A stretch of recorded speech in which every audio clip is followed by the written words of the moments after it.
around, kind of my style. I'm going to take you through this presentation, and let's get cracking straight away. So slide number 1, who is Mike Said What?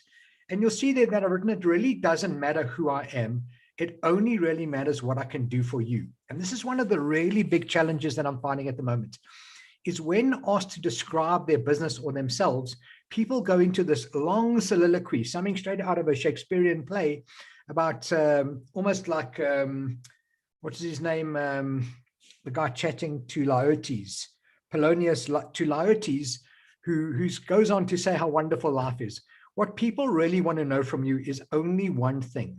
What can you do for them?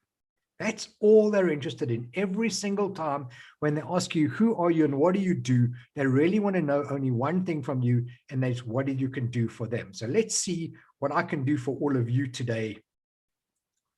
Okay, the 5 objectives of this presentation, as it is in most of my presentations. Number 1 is simply to introduce you to the concept of cutting through the digital clutter. Number 2 is to calm you, especially when I start talking about the different platforms and you start getting all worked up. Don't worry about it. Calm down, chill, drink tequila, whatever it takes. I'm going to try and inform you. I'm going to give you some hints and tips, and I'm going to take you through a very specific exercise later on. If you get lost somewhere along the way, this is about to become my first online course. So I have recorded about 10 videos that make up this course, and Tracy will share those links with you for free. You're welcome to go onto there. They're on my Vimeo profile. Go on, enjoy the course, go through anything that you've kind of missed today. I'm hoping to inspire you. I want you to do something different from now on. I want you to look at your business a bit differently. I want you to look at your customers a bit differently. And then, of course, I want to test you. I want to challenge you to write your own brand positioning statement, because that's what we're going to write today. And whether it's about your brand or a particular product or about something you do, you can use the same process every single time. I do it myself every single day for myself and my clients. So first of all, the process I'm going to take you through, I'm going to take you through the 7 significant shifts. And those of you that have joined me on my social media thing have heard these before, but just bear with me. They're very important into what we come to in the end. These are really big shifts that are happening in the world, in marketing and in digital at the moment. Then I'm going to talk about why stand out at all. What's the difference? Is it important? Is it something I should be concentrating on? Then I'll talk about how do you start? Then we'll actually build your brand positioning statement with you. I'll take you through a case study just so that you can see how this kind of works for everyone. And then I'm going to hand everything over to you. So let's start off with these 7 significant shifts. And those of you that have watched my talks before, I'll run through them pretty quickly. The first one is this kind of shift to honesty and transparency. And the bottom line is just to say to you that we used to trust our doctor more than we trusted God. Now that's changed completely. A quick trip to the doctor entails first a Google search on your symptoms. I've got a friend of mine who's sick in bed at the moment. I asked him if he's going for a COVID test. And the first thing he does is send me a whole list of symptoms, ticked off and crossed off which ones he's got, which ones he hasn't. And he's actually self-diagnosed that he doesn't have COVID based on the self-diagnosis he's done, and that he is in fact going to rather just wait it out at home. So it's okay. He's a bit of a recluse. So I think besides his dog, no one's going to see him anyway. But there is this real switch to honesty and transparency. And that's been brought about by the fact that everybody can double check everything every single minute. So if I were to say to you right now that there is a new platform called Mike Does This, in 2 seconds, one of you could go online and then post in the hashtag Mike's lying, Mike's talking nonsense. So there's this real shift that our clients are expecting a much higher level of honesty and transparency from us. The second shift is the shift between perception and reality. And this is very, very important for small business owners. Particularly, I would imagine most of the people that I'm speaking to today on this thing, and that is that the perception we create about ourselves has become more and more important than the reality that actually exists. So, for example, in order to create this perception of myself, I have built myself a kind of studio at home. You can see behind me, this is actually, where can I tick for you? It's not I'm not sitting in a studio. I'm not using a fake background. What I've created is 3 really large backgrounds that I put up behind me. I'll just shift my camera quickly for you. So you can see I've put up these really big backgrounds, and I can interchange them to wherever I am. So that is a very important part of the perception that I'm trying to create. I've just finished rebranding myself. I'm busy doing my business cards at the moment. The whole idea of a small business owner is to give the perception of a larger company. And I'm not talking about lying to people. It doesn't go against the honesty and transparency. It's just to ensure that you give this perception that you are a larger company and hopefully better than that. Then, of course, the third shift is the shift away from interruption marketing. And interruption marketing in a nutshell is basically what you see on TV. You open a magazine, all the cards fall out of it, all the little advertising. I don't know about you guys, but I'm now using kind of DSTV on my computer instead, or on my smart TV instead of watching DSTV, just so that I can skip the adverts. There are much less adverts on it.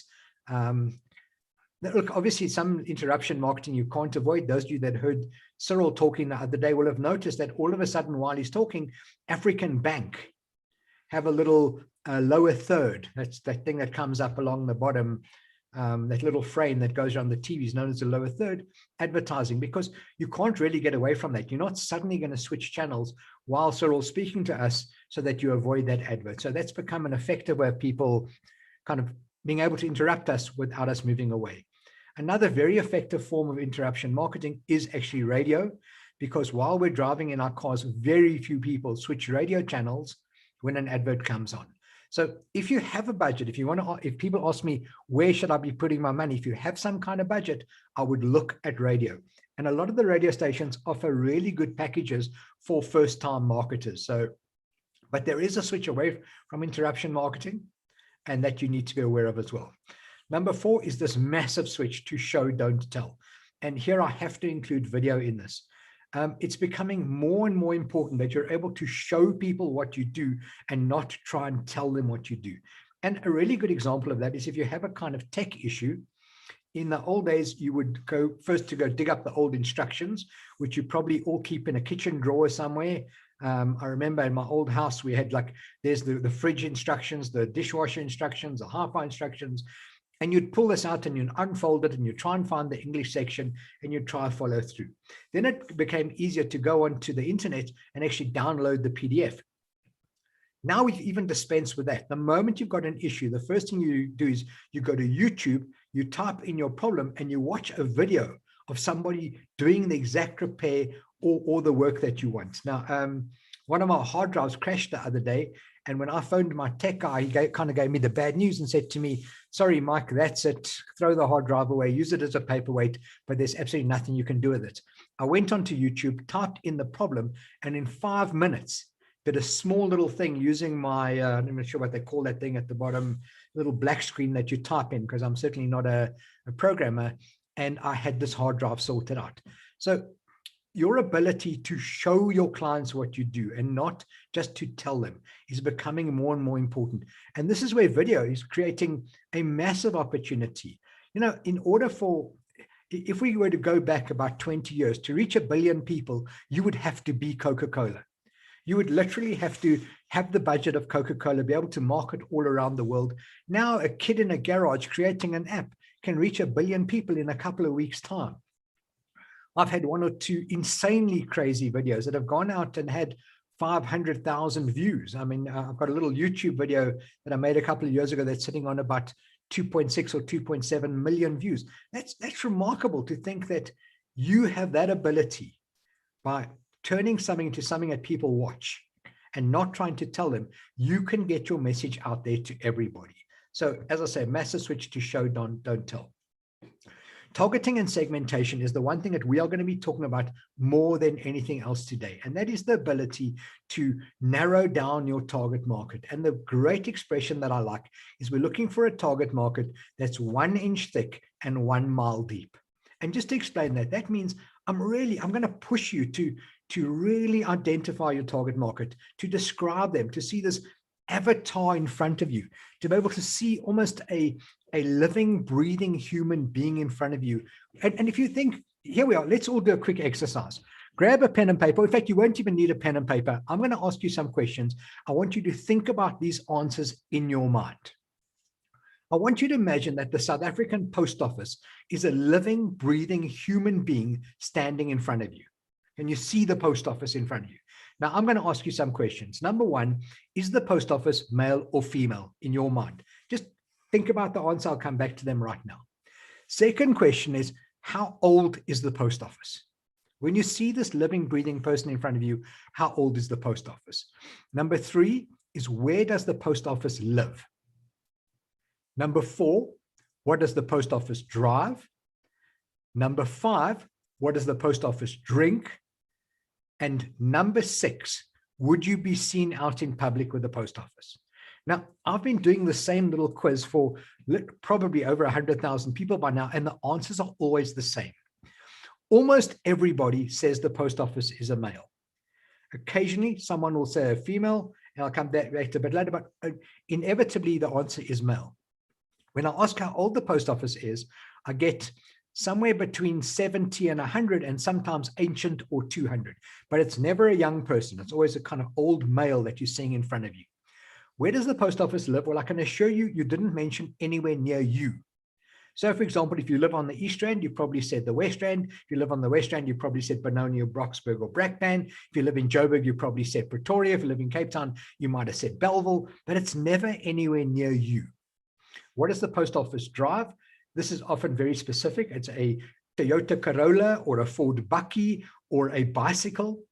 Those are kind of the answers we get. What does the post office drink? It's usually brandy and Coke, Clippies and Coke, Castle, Lion Lager, or tea.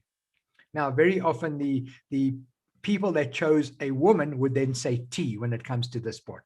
But you're getting the feeling right there. And then, of course, would you be seen out in public with the post office? Absolutely not. So this is the persona that this brand has created. And if you think it's like, I just got lucky with the post office, let's try Netflix. Netflix is probably around about 35 years old in your mind.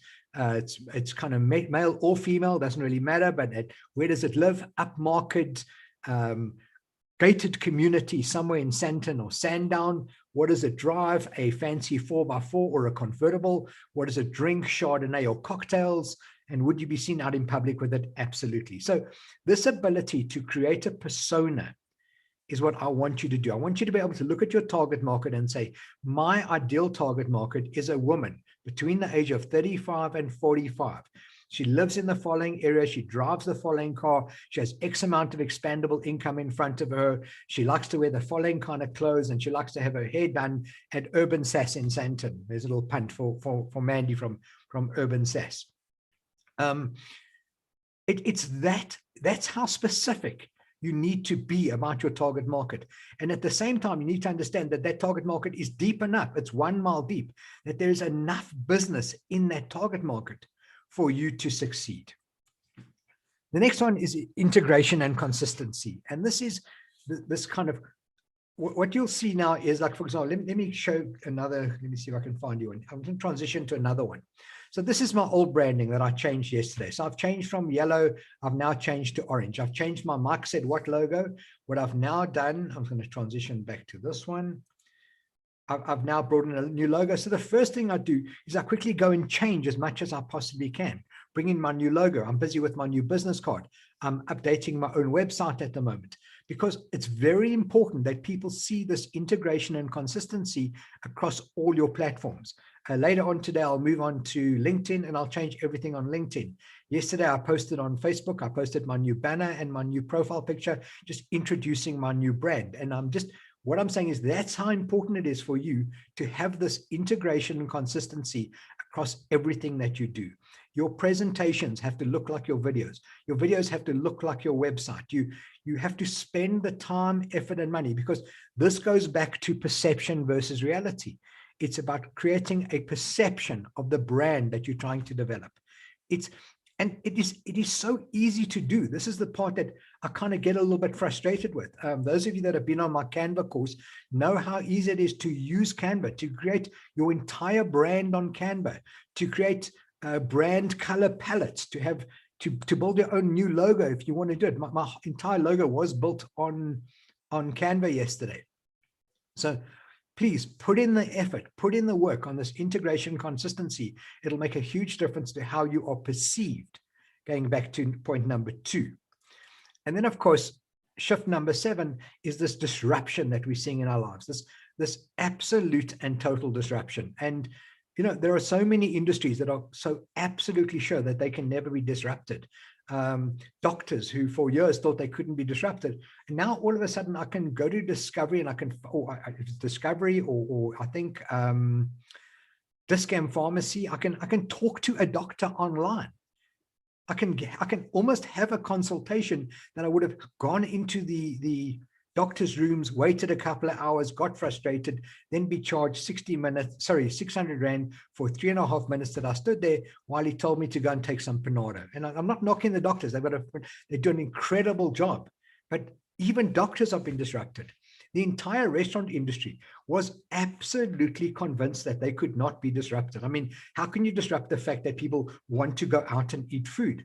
Well, along came COVID, and all of a sudden, nobody was allowed to go out and nobody was allowed to order food. That was the most serious disruption that they could ever imagine. So they quickly switched to online ordering.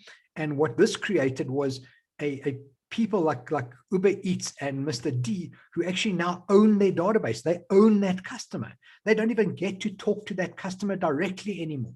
They have to pay these companies to deliver the food for them. And let me tell you something, the delivery fee that you pay is a small fraction of what it costs the restaurants.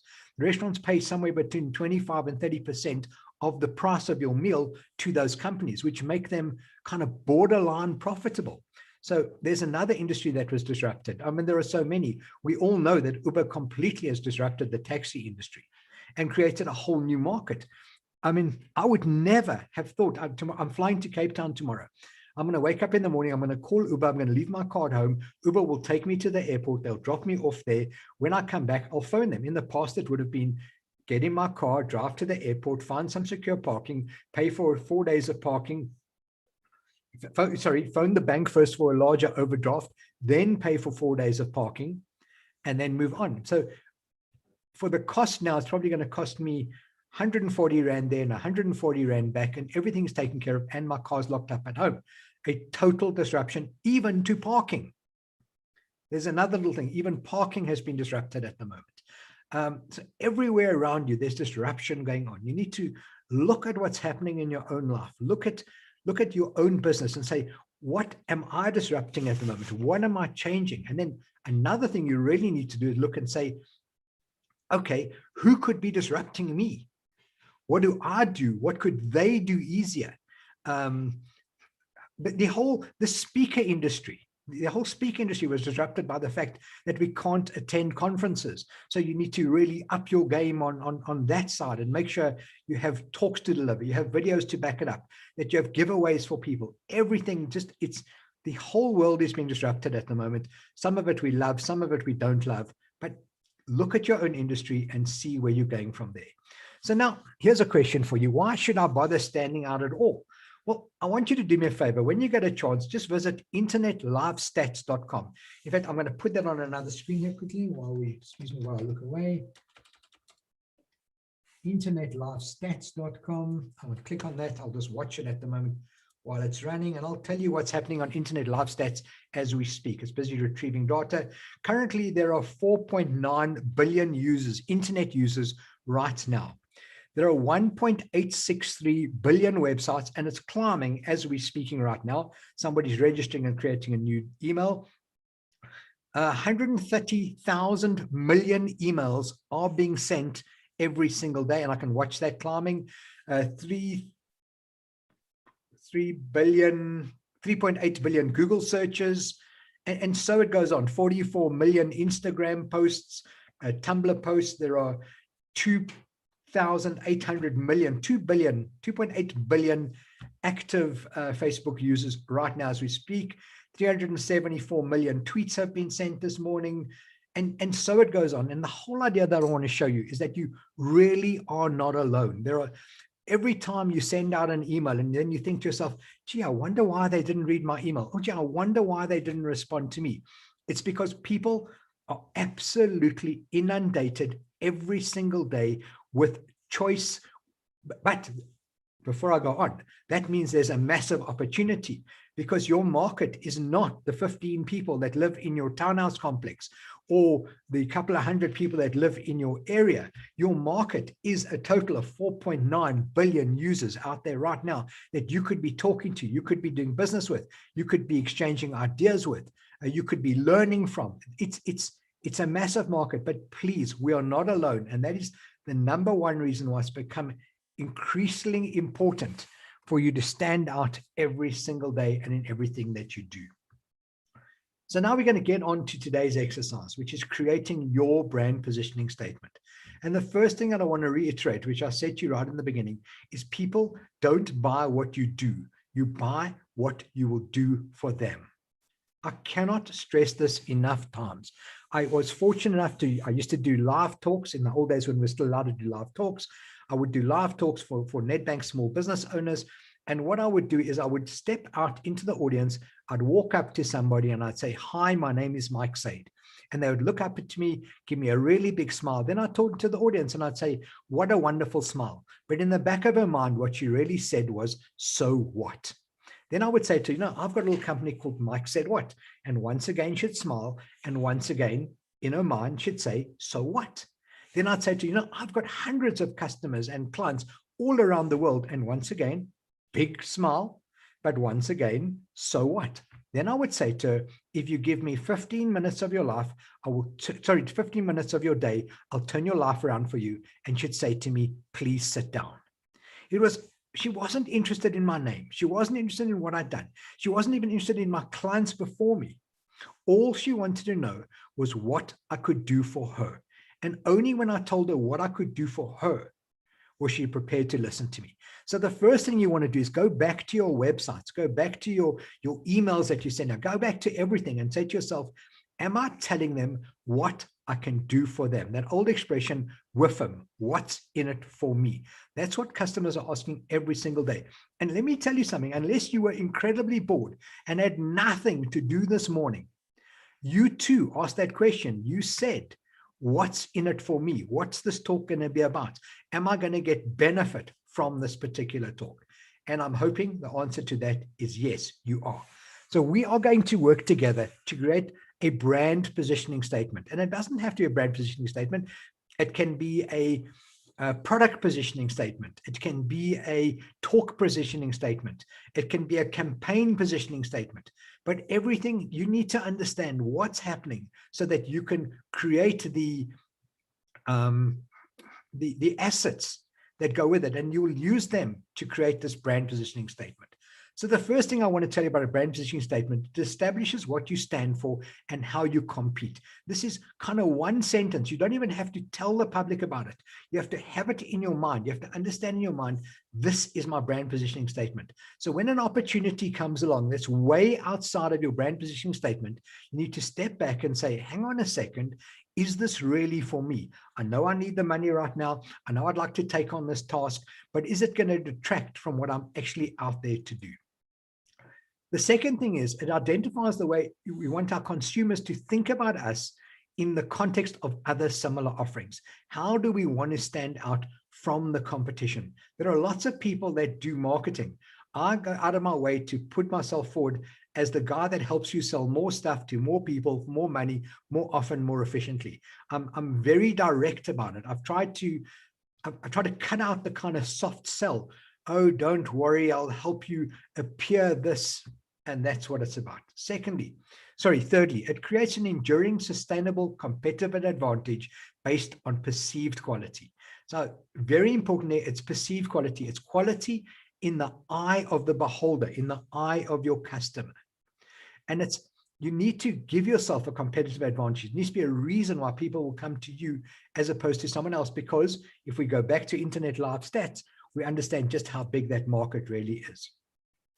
And then once you've actually established your brand positioning statement, it's really important that your tactics to market must be consistent with this positioning statement.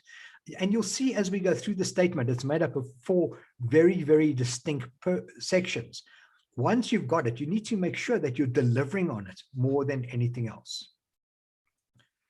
So let's get started. Grab yourself a pen and paper. If you don't want to, you want to just listen along, you can do that as well. I will share links a bit later on. Tracy will send out some stuff with the email. You'll be able to watch these videos over and over, including the ones that I've done for my online course. But what we're really going to do is we're going to write a brand positioning statement. And a brand positioning statement has 4 very distinct sections to it. Section number 1, we're going to talk about who are we talking to? Who is our target market? Once we've established that, we're going to ask what it is they're seeking, not what we offer, what it is they're looking for, what problem have they got. I'm really old school. My dad, when I grew up, my dad used to say to us all the time, Mike, if you invent a better mousetrap, the world will beat a path to your door. It was simply an expression that meant that if you can solve a problem that someone has got, if you can take their pain point away from them, there's no amount of money that they won't pay you and no amount of effort that they won't put in to have you working with them. Then once we've worked out what it is they're seeking, I'm going to talk about what we specifically offer to them. And then finally, right at the end, you then get to speak about yourself a little bit. We're going to talk about your reason to believe, why people should believe the statement that you've put there. So this is it. Let's get cracking. First of all, when you start writing this 2 section, we are talking about potential users, purchases of your brand, your product, or your service. I cannot stress enough how important it is to narrow this down. I used to sit in front of small business owners and I'd say to them, who's your target market? And they always say to me, oh, everyone. And I say, oh, don't you at least mean everyone with money? Oh, yes, of course I mean that. Well, don't you at least mean everyone with money who lives in a particular area? Oh, yeah. So I meant that as well. And I want you to avoid that. Oh, but I meant. I want you to, in your mind, I want you to formulate a picture of your ideal client. Now, your ideal client is the kind of person that if you could make a photocopy of them and run them through a photocopy machine or a printer, you would become rich if you could just replicate that same customer over and over again. Now, one of the big challenges with having a very specific target market is people tend to say to me, but I really don't want to narrow my market down that much. And I'm going like, no, believe me, you do. You really want to narrow it down because that's where you're going to spend the money. We're going to fish where the fish are. We're going to go chasing after your ideal target market. That means that when you run your next Facebook campaign and you go into that demographics, you put there people living in this particular area, people with an interest in internet services or gadgets or cameras. Sorry about that. By the way, that's my ill friend at home who is probably phoning me to tell me he's decided to go for a COVID test. So sorry, Mike, we'll talk a bit later. You really have to identify your target market. You have to know that this description that you've made of them creates a clear picture of the user. This is, and I'm going to stress this over and over again. If you could understand who your target market was, those of you that whether you love Spur or you hate Spur, Spur understands exactly who their target market is. Spur's target market is a mom and dad, 2 kids, and 1 set of grandparents. That makes up the ideal Spur table. They draw the children in with the play center and the bottomless soda or whatever it is, but they know, they so clearly understand their target market.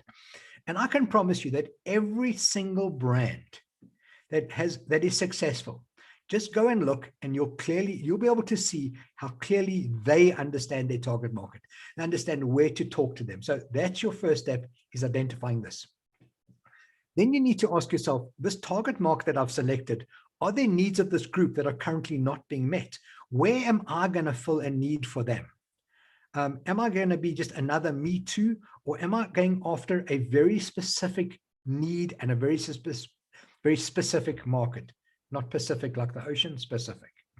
And then, is it obvious why these users will be interested in your brand? Now, this is another challenge that we have all the time. In my talks, my NetBank talks that I used to do, we would be talking one day in Sandton, the next day would be in Tembisa.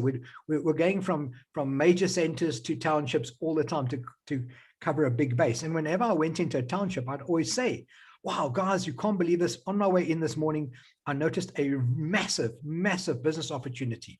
Who'd like to share it with me? And then, of course, all the hands go up and I'd say, well, I noticed that there's nobody in the area selling swimming pool chemicals and swimming pool equipment. And of course, people would kill themselves laughing. I would say, why are you laughing? Well, there are no swimming pools in the townships at the moment. Now, I'm amazed at how many of my own customers, people that are talking to, are looking for a market that doesn't exist at the moment.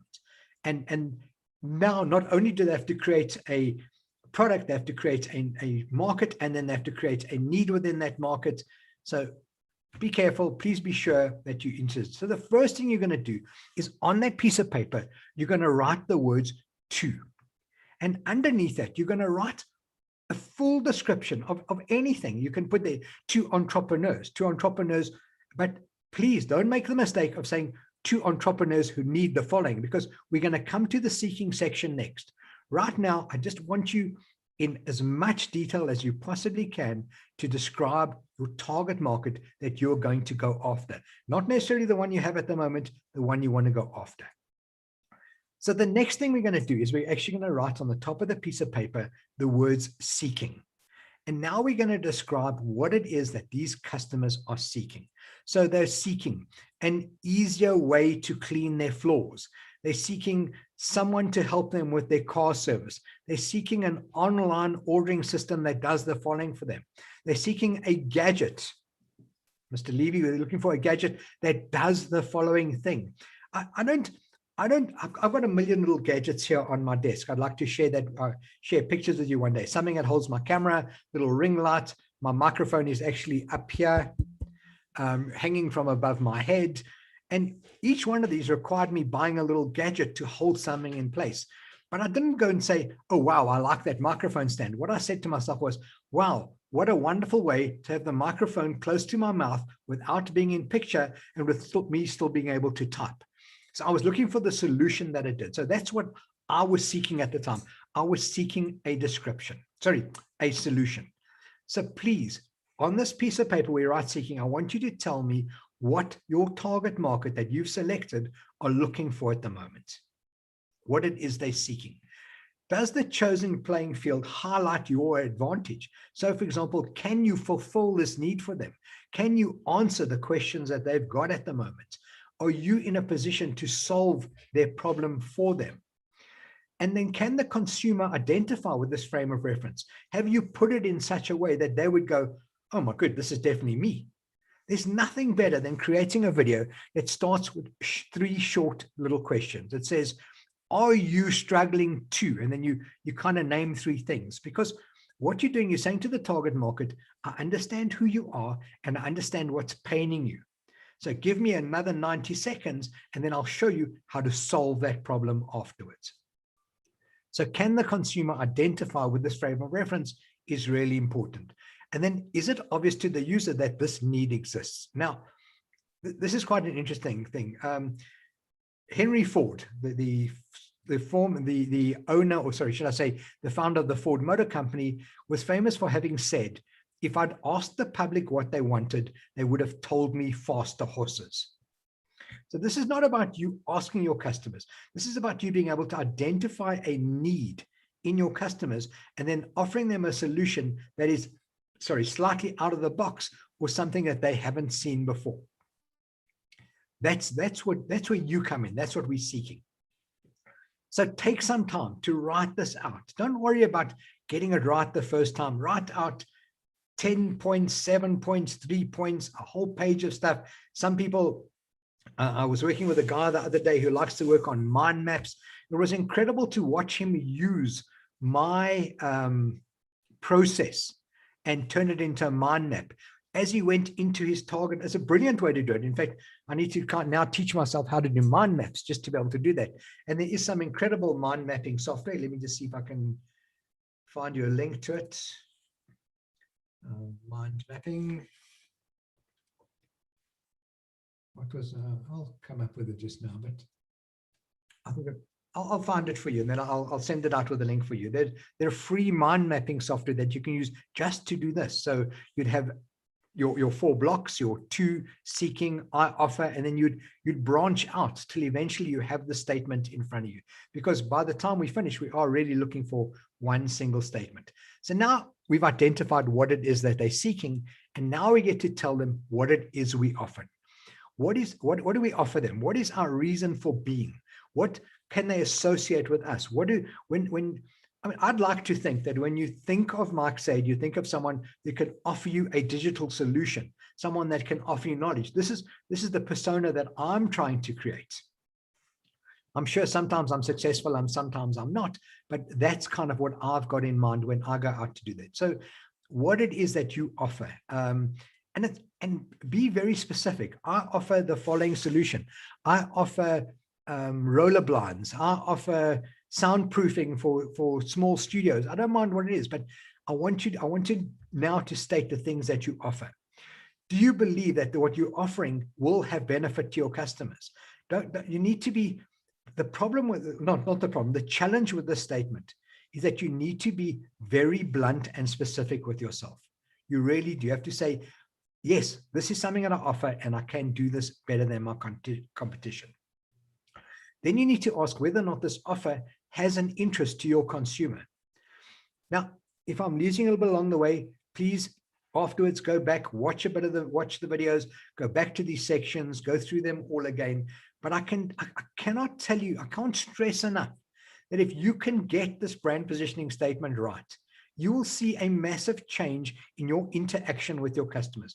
You will see them buying into what you're saying so much easier because you're talking to them about the right solution to the problem that they have, and you're talking to the right target market. And then a very, very important thing is, can I actually deliver on this? Now, I work in the restaurant industry, and my job with my clients when I'm doing marketing is to make the world believe that they are the best coffee shop, steakhouse, pizza place in the world. Their job is actually to be it. I don't handle the operational side of your business.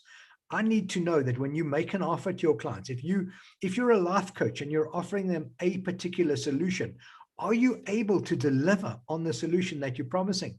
Because nothing will fail you more. If let's say, for example, your job is you build websites and you build highly efficient websites cheaply, you've got to make sure that they are highly efficient, that the price is right. And so when you come into my offer, please, please, please be honest with yourself.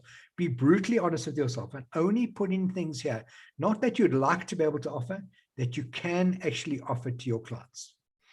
And then finally, now we get to talk about ourselves. Now we have to give our clients a reason to believe us, something that kind of clicks with them. And please look at that word there, the most convincing preemptive reasons.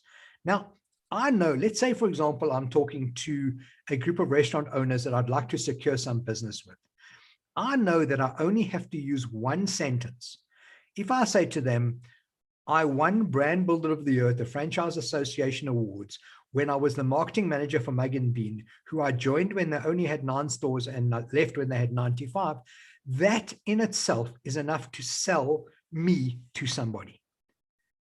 Obviously not outside the restaurant industry, because no one would even understand what I'm talking about. But within the franchising industry, to use those words gives them a reason to believe. So what I might do, for example, if I'm looking to do some consulting work with someone, I might say, I was the 2019 AutoJet Mentor of the Year, because it carries credibility. I might have to explain to them who Aut is. But here's what we're looking for. Here we're looking for these convincing and preemptive reasons for people to believe you. This is going to form the basis of your about section on your website. This is going to be in that little prospectus that you send out to people when you're describing who you are and what you've accomplished. But please, they have to, do these things stand out? Does it offer a compelling and very clear reason why somebody should work with you, why somebody should buy from you, why someone should be part of your particular or buy into your business? And does it reflect insight into your consumer? Are you answering their questions long before they even started talking? That's another very important thing. And then, do these elements support each other, and is it easy to remember? Now, I know that it's a grind. It's a difficult thing to do, but I can promise you that the results that you will get once you've got your brand positioning statement in place, once you're able to measure everything you do against that, when someone brings you a new product, you're able to look at the new product and say, does this product fit in with what I'm doing? then someone will ask you to go and work in a particular sector, and you'll go, okay, I don't mind doing that sector, but it's not where I'm going to concentrate on. So I cannot stress to you enough how important it is to get this to work for you. And what I want to do is just take you through a small little case study right now. My client's name is Liesel van Rooyen, and she is a people and business transformer. A coach for businesses would be the best way to do it. And the challenge was to create a brand positioning statement for her that would help her stand out when she spoke to the clients. And the process was literally, I took her through this process, this very process that I'm asking you to go through. And Liesel is what was the word I would use to describe her? She's very deliberate. Liesel will take things to the nth degree. By the time we're done, Liesel had written a full page on almost two offer seeking, the reason to believe. She explored every avenue of it. And at the same time, I worked with other clients who I asked them to do this, and they come back with 4 single sentences, and they've waxed it. So there is no right and wrong answer. So what we did was we actually started writing out her case study for her.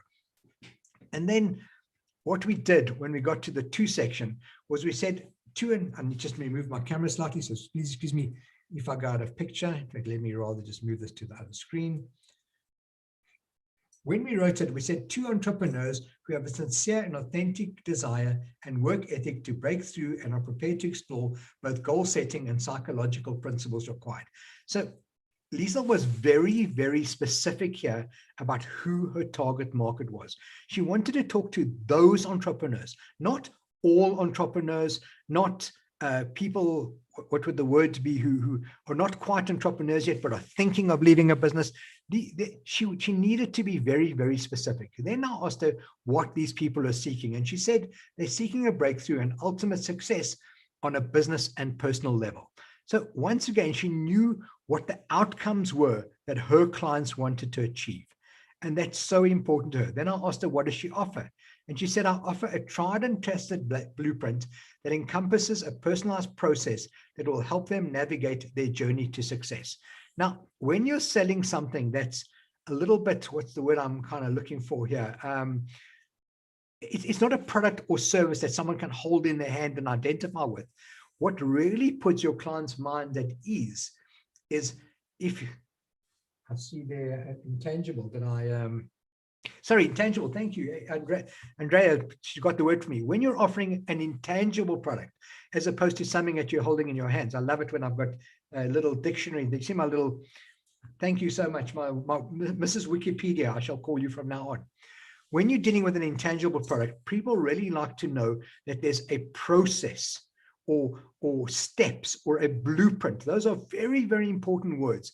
When I talk to clients, I talk specifically about a 7-step process that I'm going to take them through, because it helps them understand that this is not never ending. And I'm not sure if there are any life coaches out there at the moment or psychologists. One of the challenges that psychologists and life coaches face is that people are scared that this is open-ended and they're going to be paying this money for the rest of time. And by putting their mind at ease and telling them that you have a very deliberate process, it makes a huge difference in their buying decision. So please bear that in mind when you're writing your thing. And then obviously her reason to believe: over the past 32 years, I've assisted over 5,000 individuals to reach their goals through nurturing, encouraging, exposing them to my trusted process. Once again, reminding them that there was a process. Once we'd written a brand positioning statement, it was so easy to actually do the assets she needed to make her a small video, to create banners for her Facebook page that reflected all of this, to create small little Facebook posts that she puts out, and particularly Liesel's very active on LinkedIn, to ensure that what she was putting out on LinkedIn was carried on all the time and carried through.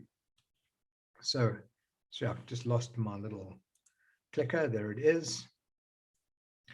And then after a few hours of working and deep introspection, we went a long way to developing a video.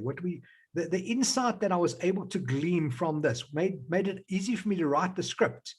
And those of you that have attended my video editing and filming you know that I'm always talking about having the script first, understanding what the story was, because what you really want to do is put the correct message in front of the correct audience.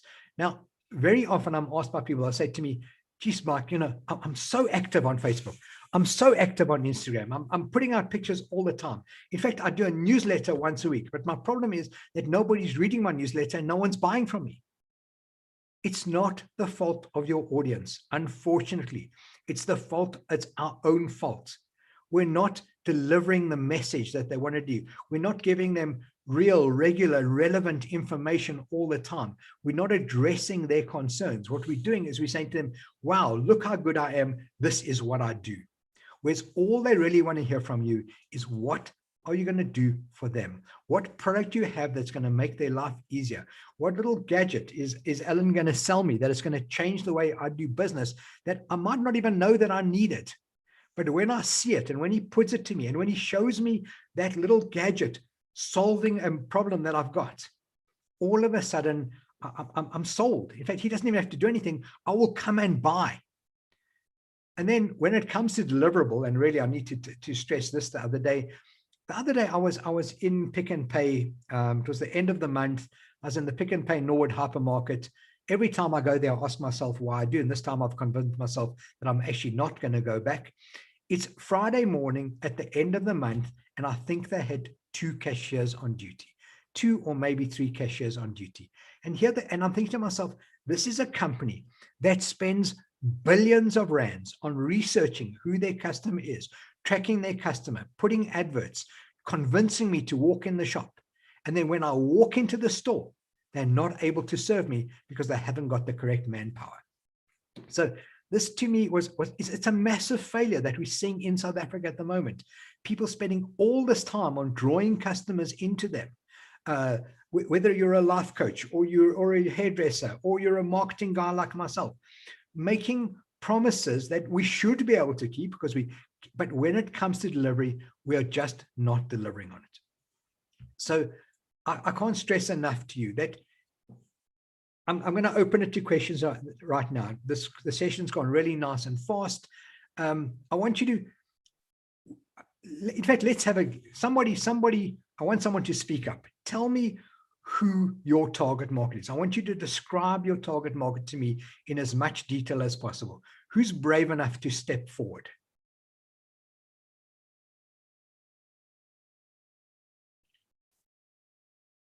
Come on, someone can do it. Who's me?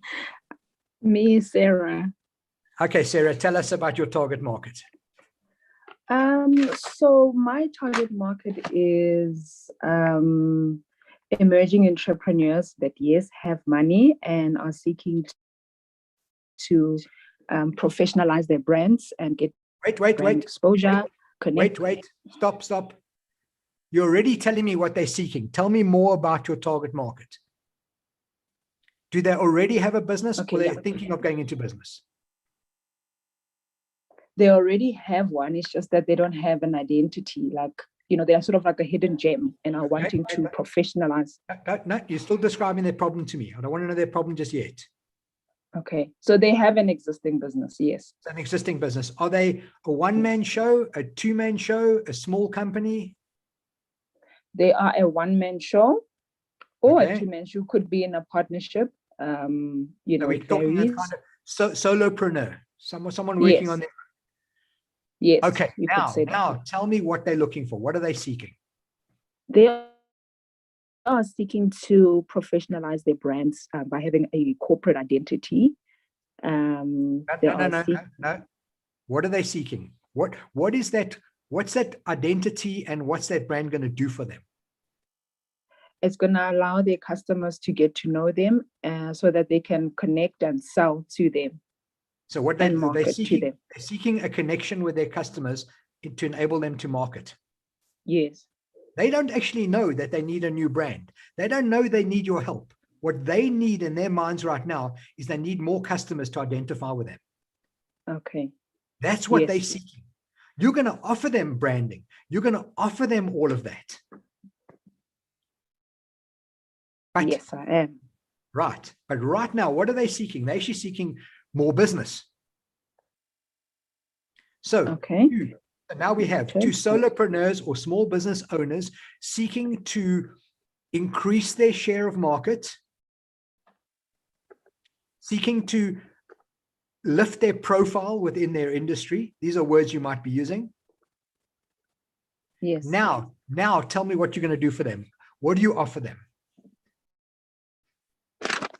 Okay, so we are going to offer them quality-driven and physical and online branding solutions, such as indoor and outdoor signage, vehicle branding, printing services of promotional material, and digital strategy and implementation, as well as billboards or street pole ads.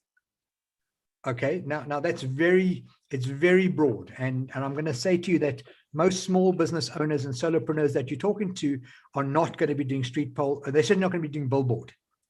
Yeah, that's why I said I've got more than one target market. It's not just like solopreneurs, it's also No corporates. problem. But what I want you to do is I want you to go and write a brand positioning statement for each one of those. Oh, okay. Let's say I'm looking for a photographer. I've got a wedding coming up and I'm looking for a photographer. And I see two guys are advertising. One guy has got a long list of every service he does. Product shoot, creative, this. The other guy says, I specialize in wedding photography and here's my portfolio. Which one am I going to go to? So each one of you, if you've got different target markets, you actually have to write. You have to write a brand positioning statement for each of your different target markets so that you can stop talking to them like they're the same person. Because we tend to market broadly to everybody. And Sarah, you've done fantastically. And I love the way you've described it. There's great potential there. But don't tell a small business owner about the 50 things you do that they're not going to use. Rather tell the small business owner, I can increase your online presence through Facebook banners. I can do your business card for you. I can improve your logo for you. That's because that's what the small business owner wants to hear about. Your corporate clients don't want you to touch their logo. What do they want from you? They want something else. So I stress to all of you how important this is to understand your target market. And if you have multiple target markets, it's no problem. But please write a different brand positioning statement for each one of them. So now Aki says his target market are visionary executives and managers now who want to create a spectacular positive impact on their growth and in their lives by being completely customer driven. Aki, if they do all of that, what are they going to get out of it?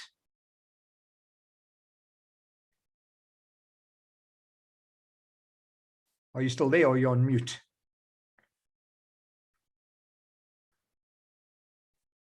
Okay.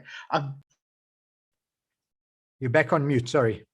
Yeah, I've just unmuted myself. Mike, for me, that is actually a very important question because it's really about resulting in more loyal customers for profitability. Which results in what? So Which results in what? Say again? What does more loyal customers result in? Greater profitability and competitiveness. I need to actually specify that. Yes, exactly. I want you to talk in a language that speaks to your target audience and what they want out of this. Ultimately, we all want success in some form. Now, that success might be, it might be recognition, it might be financial success. For example, if you're a charity, we're not actually looking for financial success. We do need finance to drive the. So, for example, Ort needs your donations to keep the place running, but Ort gets its. If you want to see pure joy, you all have to attend the end of year Ort Awards ceremony and watch the faces of the people who work for Ort when they hand over the awards. Don't even watch the recipients. We love getting our awards. We love getting our little certificates, but you watch the sheer joy on the faces of Laurie and Tracy and their entire team when they hand over those certificates, when they stand in front of you and they rattle off the success that the business has achieved, because that's their driver. That's what they're getting out of it. And of course, they do need money. That's why they put up these little things and ask you to donate. And I'm going to ask each one of you, please, at the end of the session, when they put this up, make a small donation, not in my name, in your own. Help Ought do what Ought does. But it's about understanding each one of us, what drives us. It's about Aki understanding that, yes, these guys want to create a spectacular positive impact on their growth, but that actually translates to money. It translates to we all want to succeed. What can you do to make your clients either succeed or feel more secure? Let's say if you do home security, it's not about success. It's about creating a secure environment for your clients so that they can thrive and bring up their families. It's not an easy exercise, but yes, as Aki says, they're too broad and generic as it was written. I want you in this particular exercise to be 1 inch wide and 1 mile deep. I want you to be so very specific. You don't have to show this to your customers.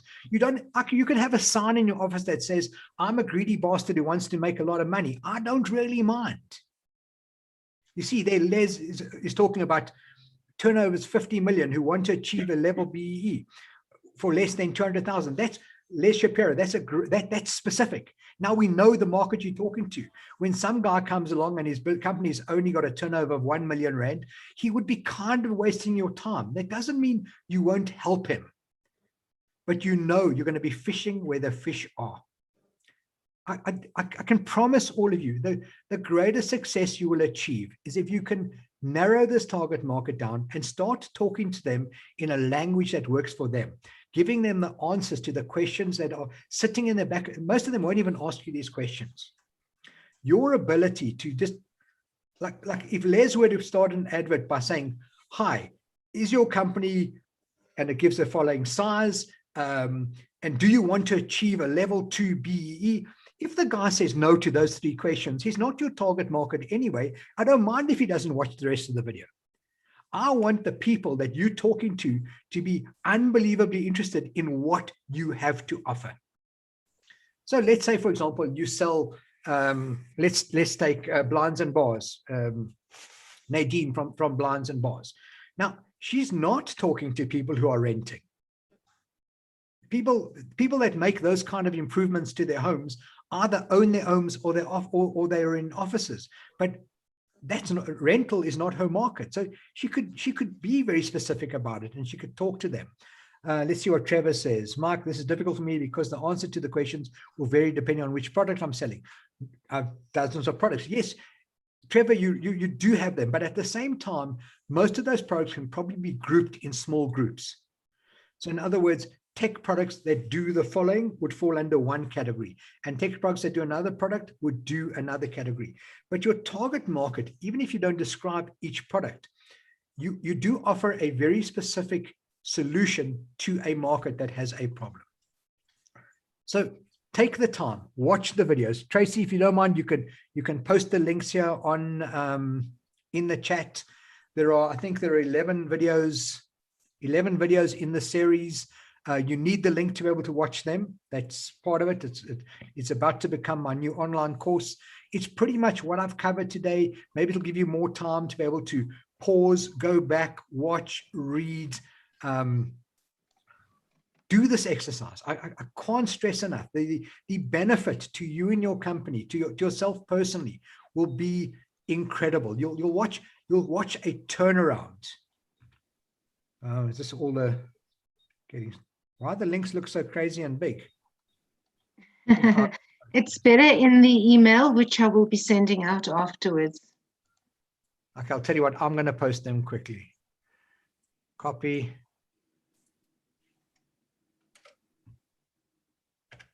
There we go. There's the sections of the video.